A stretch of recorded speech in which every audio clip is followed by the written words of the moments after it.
அடுத்து நீங்கள் சூர்யாவுக்கு கதை சொல்ல போறீங்க. நான் சொல்லவே போகிறதில்ல ஆக்சுவலாக.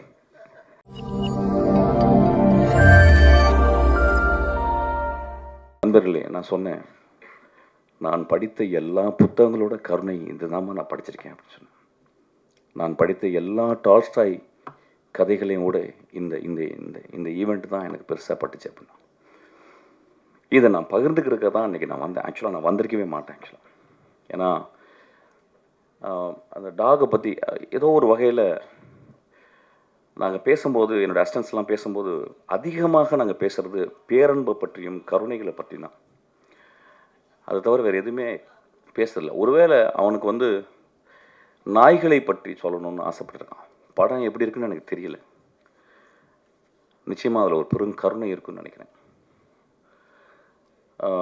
ஒரு படம் எடுத்து அந்த படம் மக்களால் அங்கீகரிக்கப்பட்டு அது பெரிய ஆர்ட் ஃபார்மாக ஆகுறது ரொம்ப கஷ்டம். இன்றைக்கி கூட நான் பண்ணிக்கிட்டு இருக்கும்போது எனக்கு நியூஸ் கேட்டுச்சு. அதாவது ஒரு திரைப்படத்தை பார்க்க போகும்போது அந்த திரைப்பட நடிகர் அங்கே அதனால் மக்கள் வேகமாக ஓடி போயிட்டு ஒரு பெண் இறந்துட்டாங்கன்னு சொல்லிட்டு, அது ஒரு பெரிய ஆக்சிடெண்ட். அதுக்கு அந்த கதாநாயகனுக்கும் அவனும் ரொம்ப கஷ்டப்பட்டுருவான் அந்த குழந்தை. நடிகர்கள், சினிமாக்காரர்கள் எப்பொழுதுமே நாங்களும் ஒரு நாய்களை போல தான்.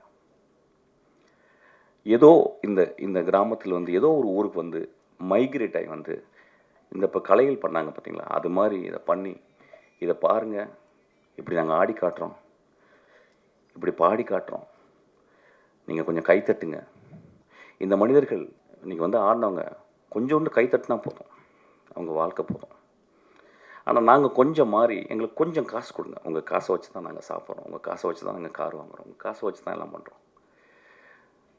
நான் கொஞ்ச நாளைக்கு முந்தி ஏதோ ஒரு பெரிய படம், அந்த படம் ஃபெயிலியர் ஆகும்போது நிறைய ரசிகர்கள் பயங்கரமாக அதை விமர்சனம் பண்ணி பேசி, அதுக்கு எல்லா உரிமையும் இருக்குது. நான் என்னுடைய அசிஸ்டண்ட்டாக தான் சொல்லுவேன், இந்த படம் நியாயமாக இருக்கும் பட்சத்தில், நன்றாக இருக்கும் பட்சத்தில் இந்த பத்திரிகைக்காரரும் பார்வையாளர்களும் இதை கொண்டு போய் சேர்ப்பாங்க. அந்த படத்தில் நியாயமும் தர்மமும் இருந்தால், ஏன்னா அவங்களுக்கு உரிமை இருக்குது. அதுதான் நான் சொல்ல வந்தேன். என் அசிஸ்டண்ட்டாக வேறு விளையாட மேடையில் சொல்லியிருப்பேனான்னு தெரியல ஆக்சுவலாக. அதில் ஒரு உண்மை இருந்தால் கூட போதும், தலையில் தூக்கி வச்சு கொண்டாடுவாங்க. ஏதோ ஒரு வகையில் சில அசதி, ஏன்னா இந்த வாழ்க்கை ரொம்ப அசதியாக இருக்குது, நான் பார்க்க தெரியுது.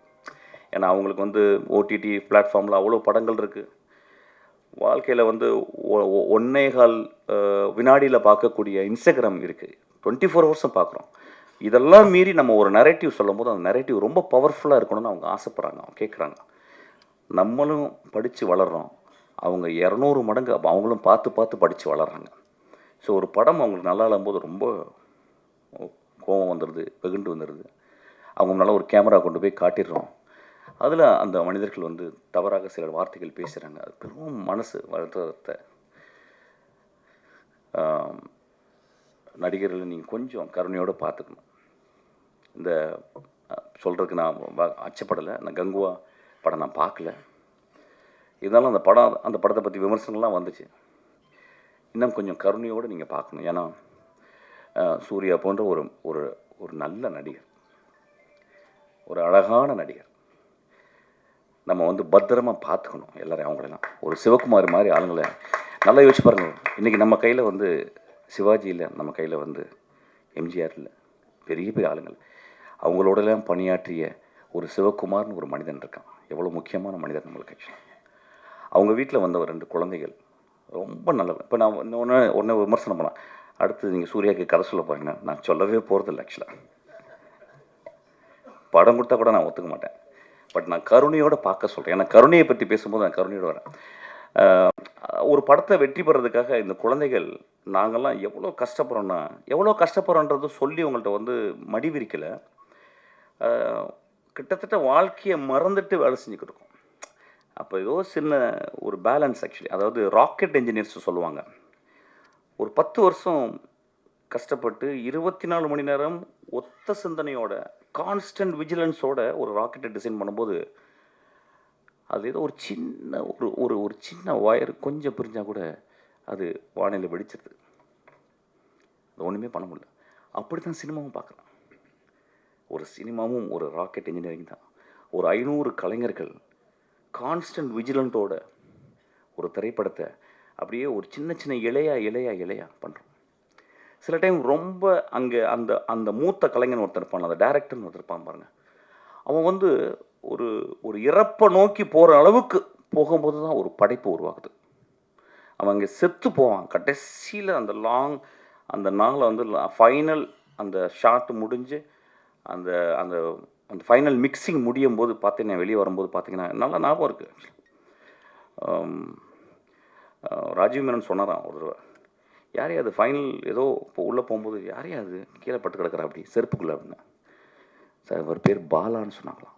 அதுதான் சேது ஒரு பாலா. செத்து போகிற டைம் தான் அந்த டைமில் தான் அந்த படம் உருவாகுது ஆக்சுவலாக. அப்போ ஒரு படம் உருவாகும்போது நம்ம வந்து படம் நல்லா இல்லைன்னு சொல்கிறதுக்கு ரொம்ப உரிமை இருக்குது. ஏன்னா நீங்கள் 150 ரூபா கொடுக்குறீங்க. அப்புறம் ஒவ்வொரு பத்திரிக்கையாளரும் எல்லாம் சினிமா தெரிஞ்சவங்க. நான் நான் சொன்ன சித்திரம்பேசி பார்த்து நான் கதை சொன்னேன், ஏவிஎம்மில் சொன்னேன். அது நல்லா இருக்குன்னு சொன்னவர் அங்கே உட்காந்துருக்கார், வெள்ளை சட்டை போட்டவர், துளசி பெருமாள். அவர் நல்லா இல்லைன்னு சொல்லியிருந்தால் நான் நல்லா இருந்திருக்க மாட்டேன். ஸோ அவங்க தான் பத்திரிக்கைங்க. நம்மளும் அதை ரொம்ப புரிஞ்சுக்கணும். இது 2 பேரும் கையை கோர்த்து படங்கள் நல்லா இல்லாட்டினாலும் அதில் இல்லையா இப்படி பண்ணலாம்யா இப்படி பண்ணியிருக்கோனியா அப்படி சொல்லலாம். சினிமாவை எல்லோரும் நம்ம பத்திரமா பார்த்துக்கணும். ஏன்னா சினிமா மட்டும்தான் அறத்தையும் அழகையும். இப்போ நீங்கள் பார்த்தீங்கன்னா என்ன ஒரு பெர்ஃபார்மன்ஸ், வாட். எனக்கு வந்து இன்றைக்கி நைட் ஃபுல்லாக பேசிகிட்டே இருக்கலாம் போல இருந்துச்சு. இந்த படம் இந்த மனிதர்களுக்காகவும் அந்த நடிகர்களுக்காகவும் ஓடணும்னு நான் வந்து கேட்டுக்கிறேன். நான் வரும்போது ரொம்ப டயர்டாக வந்தேன். ஆனால் ஒரு 200 நாளுக்கு வந்து நான் சக்தியோடு இயங்கக்கூடிய அளவுக்கு இந்த மனிதர்கள் வந்து இன்றைக்கி ஒரு எக்ஸ்ட்ரானரியான ஒரு பர்ஃபார்மன்ஸ் பார்த்தேன். இந்த பர்ஃபார்மன்ஸை யார் டிசைன் பண்ணான்னு தெரியல. மேபி என்னுடைய டைரக்டர் டிசைன் பண்ணான்னு தெரியல. ஏன்னா ஹூ அவர் டிசைன்ட் இந்த மாதிரி ஒரு பெர்ஃபார்மன்ஸ் பண்ணவங்க வந்து ரொம்ப ஒரு அறிவான, ரொம்ப மனதுக்கு ரொம்ப ரொம்ப எளிமையான மனிதர்கள் தான் இந்த மாதிரி சொல்ல முடியும். I'm so moved by them. I'm so thankful to them. இந்த படம் ஓடணுன்னு நான் மனிதர்களை கேட்டுக்கிறேன். இந்த படம் நியாயமாக இருந்தால் ஓடுன்ற சக்தி, பயப்படாத. இல்லைன்னா அடுத்த படம் பண்ணுவோம், அதையும் ஒழுக்கமாக பண்ணுவோம். அதான் ரொம்ப முக்கியம். Thank you so much. இந்த படத்தில் ஏதோ ஒரு உண்மை இருக்குது, இந்த படத்தில் ஏதோ ஒரு கருணை இருக்குது, இந்த படத்தில் ஏதோ அறம் இருக்குது. Thank you so much.